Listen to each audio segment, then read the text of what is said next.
Okay, if there's one thing that's going to make or break ProCare, it's going to be sales.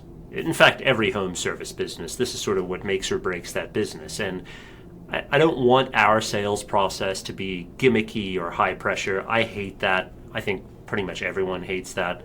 But I want to have a repeatable system that our techs can use the moment they step into the home. Because the truth is that homeowners don't just buy the repair, they buy you. They buy whether they trust you and whether they feel understood and whether the options that you present make sense. And so today I'm going to share with you the sales process that we're building for ProCare.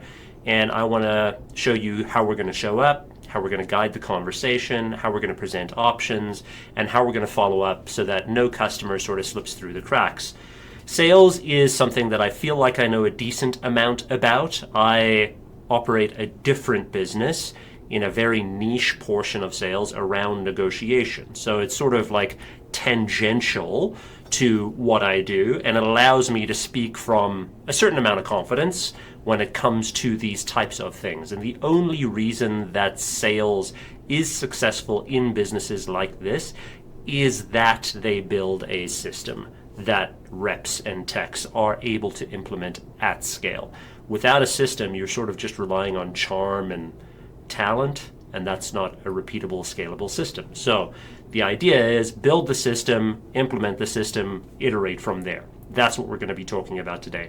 Hey, I'm Mark. I'm building a garage door business completely from scratch in public, and the challenge is to see if I can scale it to $1 million in 6 months starting in January 2026. And to get there, I can't wing it. I need systems. And one of the most important systems that every business needs, not just my business, obviously, is a sales playbook.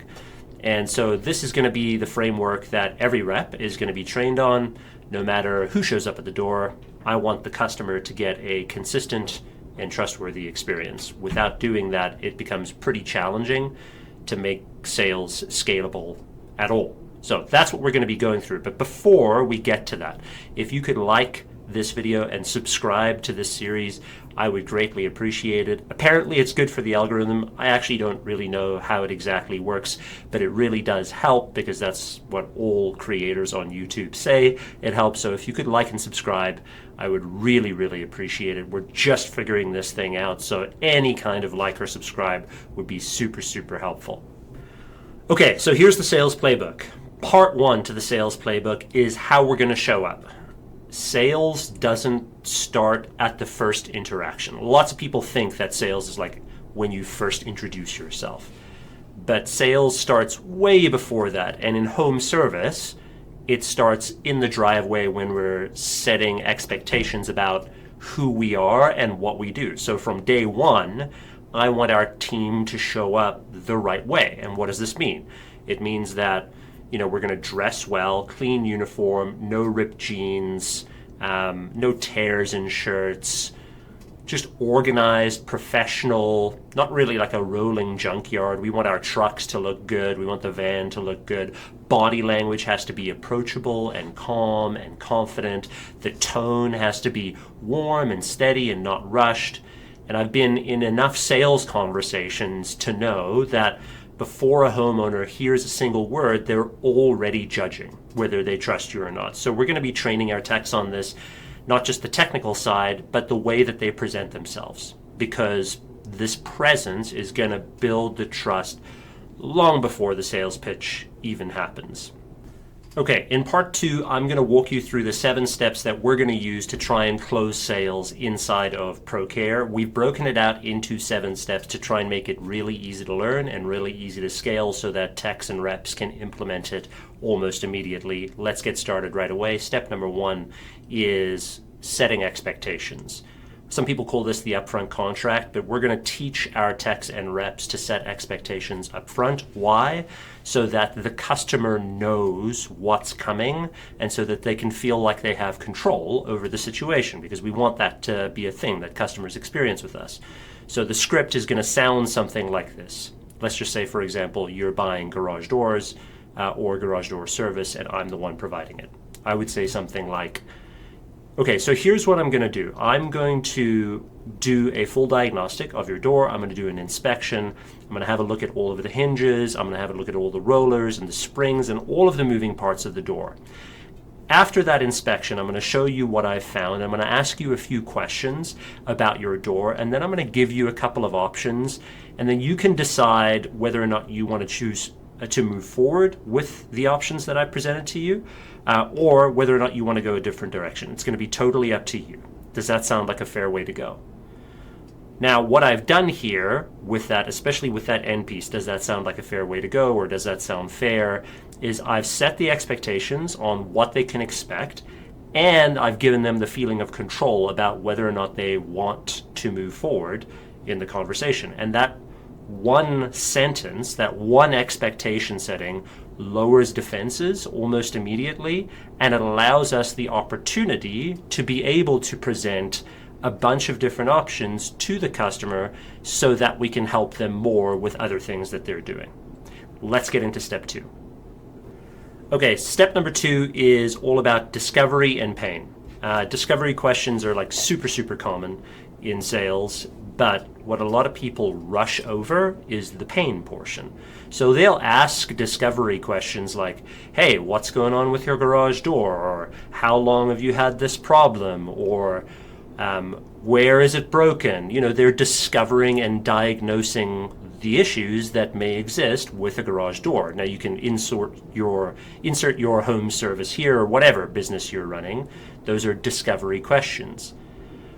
What most people miss here, though, and I think this is actually way more important, is the appreciation of and recognition of the pain that may be associated with the answer. So, if you say, well, so what's going on with the door? And the customer says something like, gosh, you know, it's such a pain in the ass. Every time we hit the button, it like skips on the way up and it lags and then it pulls and it feels like it's going to like tear the whole door off. Most salespeople glaze over this really important detail. The customer, when they're giving you the answer, is also most likely coupling their pain with that answer. And if you don't recognize that and empathize with that and elevate that, you miss an opportunity to let them know that you understand them and what they're going through. So what a lot of techs and reps will do, and this is true for like the B2B world as well, which is the world that I come from, is they'll ask the discovery question, and then they'll be like, oh yeah, okay, so it skips and it lags, okay? And where does it lag? Big mistake. Slow down here. What you actually want to do when you hear that answer is you want to say, yeah, man, that does sound really frustrating. And how long has this been going on? Like, dig into the pain. They need to know that you understand them, and the more that you can elevate the pain that they're experiencing and show them that you understand the pain that they're experiencing, the easier it's going to be able to sell the upgrade or the option or whatever it is that you're going to present as an option to them later on. Please don't glaze past this. This is like super important. Slow down here. You don't need to rush this. Really start to understand the pain that this customer is experiencing. They want to know that you understand them. So make sure that you communicate that you understand them by saying something like, that sounds super frustrating, or that sounds really painful, or that sounds like it's a huge pain in the ass. Like, whatever you say to show that you understand them, they need to understand that you understand them. Okay, step number 3 is the diagnosis and the education. The goal here is not just to say what's wrong, but to show it, to make it tangible for the customer. So when we're going to go through our inspection, we're going to include inspections with everything that we do. When we go through our inspection, we're not just going to say what's wrong. Like, I found a roller that's broken. This thing over here is, done. The goal here is to make it tangible for the customer so they can see, feel, and touch it. So the goal is to show them the inspection report, like what it is that you've actually gone through, and then walk them physically through the areas where you've noticed that things need to change. So let's say, for example, like you're right at the beginning of the inspection and you noticed some hinges that need tightening, maybe something is broken and a few things need to be lubricated. You'll walk them over to the hinge that's broken. Get them to touch the hinge that's broken. Get them to wiggle the hinge and go, okay, see that? That's broken. We're going to have to change that. And every single thing that you've noticed, walk them through that thing. In fact, go so far as to take pictures and hand over worn parts and explain things in a simple language.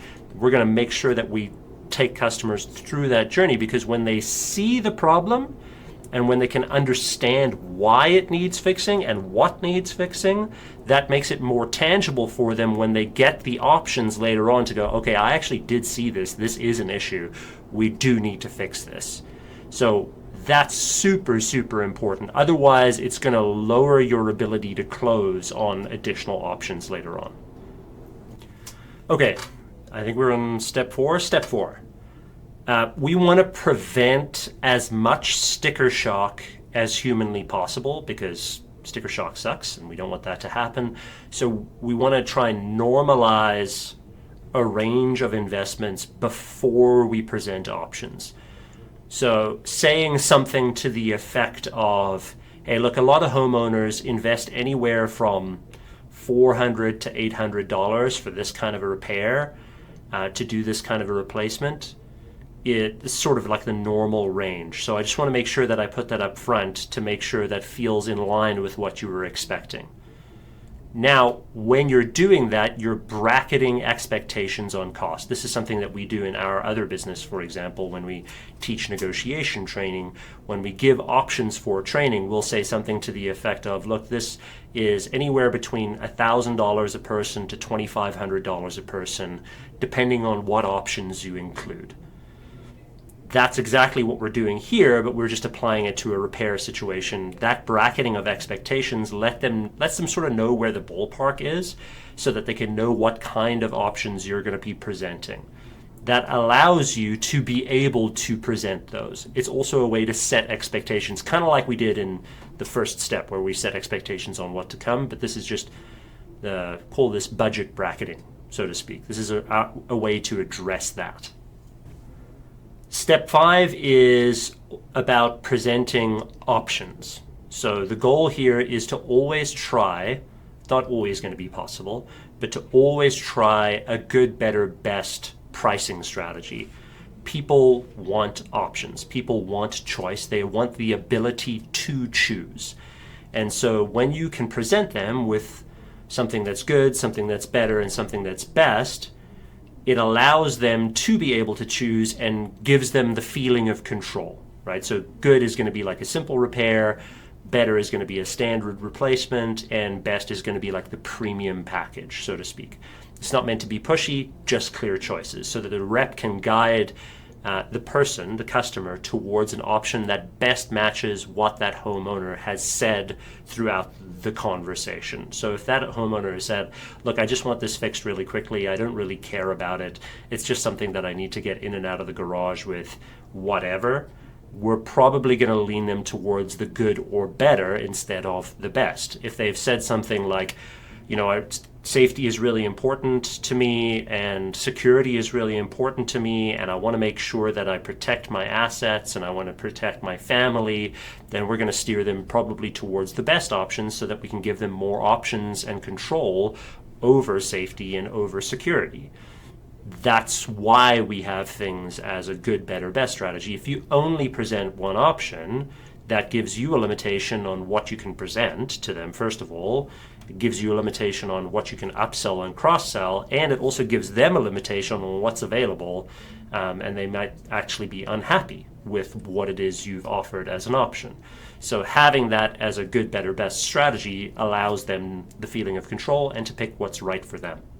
Step 6 of the sales process is the decision to close. So when it comes time to decide on what they want to move forward with, The goal here is to train our techs and reps to tie it back to what that person has said and what matters most to that person. So the scripting may sound something like, hey, previously in our conversation, you mentioned that like reliability and safety were super, super important to you. So it sounds like these two options, the better option or the best option, make the most sense for you to make sure that you don't get stuck again in the mornings and make sure that we can protect your assets. I would recommend going with this better option because it allows you flexibility to upgrade later on, because you did tell me that budget was a concern for you. So maybe the best option isn't the best choice for you right now, but I would recommend the better option. Now, people want to hear your recommendations. Yes, they want to choose, but you also want to provide them with a recommendation, and you want to keep it as simple and respectful as humanly possible, and it has to be based on what their own words were, which is why we always provide an opinion. So we'll say something, our opinion is, based on what you've said, we think that you should choose this, but the option and the choice is yours. Would you like to move forward with this? Now, that close, there's a bunch of training on closing, like how to close and what to close on and all of those different kinds of things. Probably we can do that in like a separate video on how to close. But that's very important to be able to say, would you like to ask for the sale? Would you like to move forward with that? Very, very important. All right, last step in our sales process is step 7. And I think this is probably the biggest game changer. We'll set rules so that no estimate that we provide gets forgotten. So we're always going to send a recap. We're always going to call back. We're always going to follow up. It's always going to be professional. It's never going to be pushy. And we want to make sure that we always follow up, because not following up causes you to miss the sale. I mean, ultimately, if you just don't follow up, they're not going to remember you. They're not going to follow back with you. They're not going to close with you. So you always have to follow up to make sure that you're closing that sale. And time delay kills deals. This is something that's known from all salespeople. The longer the amount of time there is between the estimate and the decision, the higher the likelihood is that you're going to lose that sale. So the follow-up is really, really important to make sure that you can close that deal. Okay, so that was part 2. Part 3 is going to be the post-close follow-up, and I'm also going to talk about membership. So once we close the deal, once we've done closing the deal, we also want to follow up where we're building long-term loyalty, and that's why every close will be followed up with a membership offer. So we'll provide access to our membership where we, whatever we include eventually in the membership, whether it's 2 tune-ups a year plus a priority support line, maybe discounts on parts, whatever it is, there's going to be an annual membership that we're going to try and sell them on to be able to make sure that they get additional value beyond just this immediate repair, so that we're setting ourselves up for long-term revenue and a lifetime customer relationship. That's really, really important. The reason I'm building this playbook very intentionally with broken out steps like this is because of the mistakes that I made early on in my previous businesses. Like Negotiations Ninja, for example. Everything depended on me. Now, I could sell because I was the product and because I intimately understood the business and all of that. And that's wonderful. It's great. Made a lot of money doing it. But that doesn't scale. That's not a system. With ProCare, I want the sales process to be so clear and so consistent that anyone can run it. That way, we're building a real business, not just buying another job, right? I don't want to just buy another job. I want to make sure that this is a business that can scale. So that's the idea, and that's the end of the sales playbook. Now, there's more to it than that. Obviously, this is like a highlight level version of that. This is what we're going to implement basically from day one. from how we show up and the 7-step process and the follow-ups and the membership. And it's a system that I want all of the techs and reps to use from day one, because systems build consistency and systems build trust. And trust is how you go from 0 to 1 to 100. But what do you think? If you were a homeowner, would you rather see the 3 clear options that we talked about, or would you just get one recommendation? Maybe there's a different way that you would approach that. Comment below and let me know. Next time, I'm going to show you another playbook that we're going to be going through.